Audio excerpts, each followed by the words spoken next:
నమస్కారం NS news కి స్వాగతం. నా పేరు ఉషా. ముందుగా ముఖ్యాంశాలు. కంటోన్మెంట్ ప్రాంతాన్ని జీహెచ్ఎంసీలో విలీనం చేసే విషయంలో భాజపా, కాంగ్రెస్ పార్టీలు కేవలం స్వార్థపూరిత ప్రయోజనాల కోసం వెంపర్లాడుతున్నాయని తెలంగాణ ఉద్యమకారుల అభివృద్ధి సంఘం వ్యవస్థాపక రాష్ట్ర అధ్యక్షుడు సంజీవ్ అన్నారు. కాంగ్రెస్, భాజపాలు ప్రజల పక్షాన పోరాటం చేయాల్సింది పోయి స్వప్రయోజనాలు ఆశించి పరస్పర విమర్శలు చేసుకుంటూ పబ్బం గడుపుతున్నాయని అన్నారు. ఇటు రాష్ట్రంలో కాంగ్రెస్, కేంద్రంలో భాజపా కంటోన్మెంట్ గులిగిన వంశంపై ఉనికిని చాటుకునే ప్రయత్నం చేస్తున్నాయని స్పష్టం చేశారు. ఈరోజు రాష్ట్ర అధ్యక్షుని హోదాలో మొట్టమొదటిగా మీకు ప్రెస్ తోటి మాట్లాడుతున్నా. మీకు అందరికీ మనస్ఫూర్తిగా నమస్కారం తెలియజేస్తూ, సబ్జెక్ట్ ఏంటంటే కంటోన్మెంట్ నియోజకవర్గంలో ఒక హాట్ టాపిక్ నడుస్తుంది. కంటోన్మెంటు ఏది జిహెచ్ఎంసీ మర్జీ గురించి చాలా పెద్ద హాట్ టాపిక్ నడుస్తుంది. గత కొద్ది కాలంగా మరి కంటోన్మెంట్ను జిహెచ్ఎంసీలో విలీనం చేయాలని వినూత్నంగా వివిధ పార్టీలు పోరాటం చేసిన విషయం మీకు అందరికీ కూడా తెలుసు.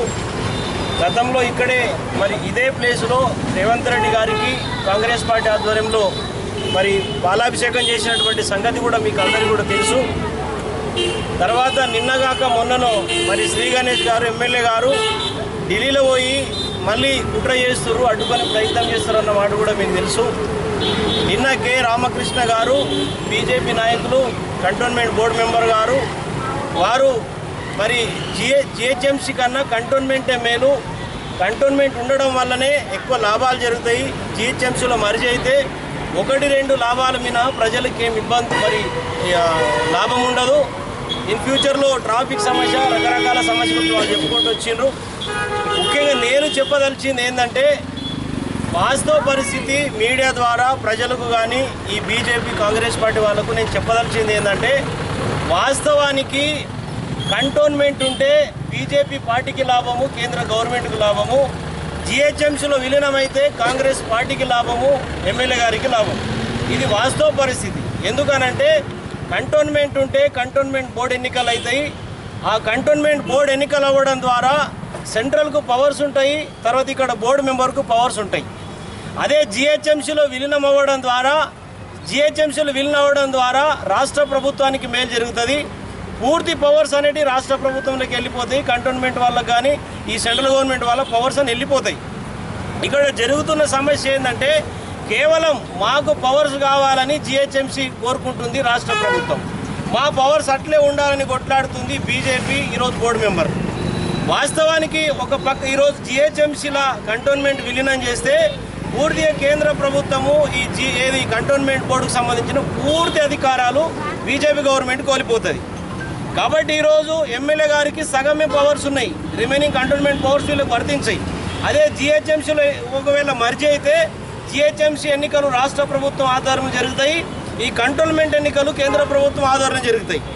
వాస్తవానికి ఇది పవర్ పాలిటిక్స్, ఇది రాజకీయం. కేవలం కేంద్రానికి రాష్ట్రానికి మధ్యలో జరుగుతున్న పవర్ పాలిటిక్స్లో భాగమే ప్రజల్ని వాడుకుంటున్నారు.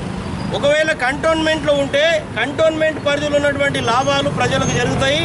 ఒకవేళ జిహెచ్ఎంసీలో మర్జీ అయితే జిహెచ్ఎంసీకి సంబంధించిన లాభాలు ప్రజలకు జరుగుతాయి. ఇక అంతమించి ఏం జరగదు. కానీ ఈరోజు ఒక పక్క బీజేపీ వాళ్ళు ఈరోజు పరశురామ్ గారు కానీ మరి గౌరవ పెద్దలు మరి పార్లమెంట్ సభ్యులు ఈటెల రాజేందర్ గారితో పాటు ఈరోజు చాలామంది ఢిల్లీలో పోయి వాళ్ళు ఎందుకు కంప్లైంట్ చేసిరంటే, రేపు ఒకవేళ జిహెచ్ఎంసీలో మీరు ఈ ప్రక్రియ స్టార్ట్ చేసి ఒకవేళ జిహెచ్ఎంసీలో మర్జీ చేస్తే మా పవర్స్ పోతాయి, ఇక్కడ బీజేపీ ఉనికి కోల్పోతుంది. తర్వాత మా పవర్స్ అన్ని పోయిన తర్వాత మరి మేమేం చేయాలన్న కాడ వాళ్ళు కంప్లైంట్ ఇచ్చారు. వాస్తవానికి అది వాళ్ళ కడుపు మంట. ఇక్కడ కాంగ్రెస్ శ్రీ గణేష్ గారు కానీ వికాస్ మంచ్ వాళ్ళు ఎందుకు పోరాటం చేస్తున్నారంటే, ఈరోజు జిహెచ్ఎంసీలో విలీనం కావడం వల్ల ఆ కంటోన్మెంట్ పవర్స్ అంతా కూడా ఈ ఎమ్మెల్యే గారికి, కాంగ్రెస్ పార్టీకి, గవర్నమెంట్కి వస్తాయి. కాబట్టి వీళ్ళ పవర్ కోసము, వీళ్ళ స్వార్థం కోసం వీళ్ళు కొట్లాడుతున్నారు. ఈ బీజేపీ, కాంగ్రెస్ 2 పార్టీలు ప్రజల కోసం కొట్లాడడం లేదు. వీళ్ళ పవర్స్ కోల్పోతున్న ఉద్దేశంతో, అక్కసుతోటి, బాధతోటి, కడుపు మంటతోటి కొట్లాడుతూ ఉన్నారు. ఇది ముమ్మాటికి వాస్తవ చెబుదామని చెప్పేసి నేను ప్రెస్ మీట్ అరేంజ్ చేసిన. ముమ్మాటికి ఈరోజు శ్రీ గణేష్ గారు వీళ్ళు కొట్లాడుతున్నారు కాంగ్రెస్ పార్టీ అంటే వాళ్ళకు స్వార్థం ఉన్నది, బీజేపీ వాళ్ళు కొట్లాడుతారంటే వాళ్ళకు కూడా స్వార్థం ఉన్నది. నేను ముమ్మాటికి కాంగ్రెస్ బీజేపీ నాయకులు విజ్ఞప్తి చేస్తా ఉన్నా, ఈరోజు మీరు ప్రజల పేరు బంద్ చేసుకోండి. ప్రజల పేరు మీద మేము ఏదో చేస్తున్నామని బంద్ చేసుకోండి. మీకు ఒకవేళ చిత్తశుద్ధి ఉంటే కంటోన్మెంట్ ఉన్న అభివృద్ధి అవుతుంది, జిహెచ్ఎంసీలో మర్జీ అయినా అభివృద్ధి అవుతుంది, కాకుండా కూడా అభివృద్ధి అవుతుంది. మీకు దమ్ముంటే 10,000 కోట్ల రూపాయలు 20,000 కోట్లు ఈ జిహెచ్ఎంసీకి మీరు ఈ కంటోన్మెంట్కి ఉన్న కంటోన్మెంట్కి మీరు నిధులు కేటాయించండి. ఎట్లా అభివృద్ధి కాదో చూద్దాం. ఈరోజు మీరు జిహెచ్ఎంసీలో మర్జీ చేస్తే కేంద్ర ప్రభుత్వం 5,000 కోట్లతో 1,000 అభివృద్ధి చేస్తే మీరు స్వాగతించరా? ఈరోజు కంటోన్మెంట్ ఉంది.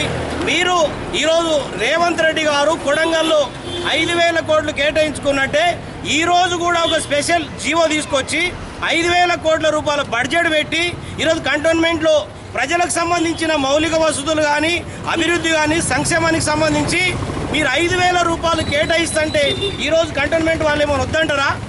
ఈరోజు కేవలం కంటోన్మెంట్ ఉండడం వల్ల మేము చేస్తలేమని వీళ్ళు తప్పించుకుంటున్నారు అభివృద్ధి చేయకుండా, లేకపోతే జిహెచ్ఎంసీలో మర్జీ కావట్లేదని చెప్పేసి వాళ్ళు అడ్డుకుంటున్నారు. కేవలం అభివృద్ధిని 2 పార్టీలు అడ్డుకుంటున్నాయి, కేవలం ఈ అభివృద్ధిని అడ్డుకుంటున్నాయి. ఈరోజు ముమ్మాటికి ఈరోజు కంటోన్మెంట్ ఉండడం వల్ల ఎవరికి ఏ నష్టం లేదు. జిహెచ్ఎంసీలో విలీనం అవ్వడం వల్ల ఆ స్వర్గం కిందికి రాదు, భూమి పోయి స్వర్గంలో పోదు, ఏమీ కాదు. రాష్ట్ర గవర్నమెంటు కేంద్ర గవర్నమెంట్ కలిపి అవి ఏవైతే ప్రజల కోసము సంక్షేమ అభివృద్ధి పథకాలు మేనిఫెస్టో ద్వారా ప్రకటించిండ్రో అవి ఒకవేళ నిజం చేస్తే ప్రజలు అభివృద్ధి అవుతారు. ఈరోజు పథకాల మీద వీళ్ళకి చిత్తశుద్ధి లేదు, అభివృద్ధి మీద వీళ్ళకి చిత్తశుద్ధి లేదు, సంక్షేమం మీద వీళ్ళకి చిత్తశుద్ధి లేదు. ఈరోజు ప్రజలకు ఇచ్చినటువంటి కేంద్ర రాష్ట్ర ప్రభుత్వాలు మేనిఫెస్టో ద్వారా రాష్ట్ర ప్రభుత్వం 6 గ్యారంటీలు ఇచ్చింది, కేంద్ర ప్రభుత్వం వాళ్ళ పరిధిలో వాళ్ళు ఇచ్చిండ్రు. అవి గాలి గిడిచిపెట్టి కేవలం టైంపాస్ చేస్తూ ప్రజలకు మోసం చేస్తూ ఉన్నారు. కాబట్టి కంటోన్మెంట్ ప్రజలకందరూ విజ్ఞప్తి చేస్తూ ఉన్నా, ఈరోజు జిహెచ్ఎంసీలో విలీనం అయితే ఈరోజు కంటోన్మెంట్ బోర్డు మెంబరు ఏదైతే ఉన్నారో రామకృష్ణ గారు వాళ్ళ పవర్స్ పోతాయి. వాళ్ళు అందుకోసమే పోరాటం చేస్తున్నారు. ఒకవేళ కంటోన్మెంట్లు ఉంటే ఈరోజు ఉత్సవ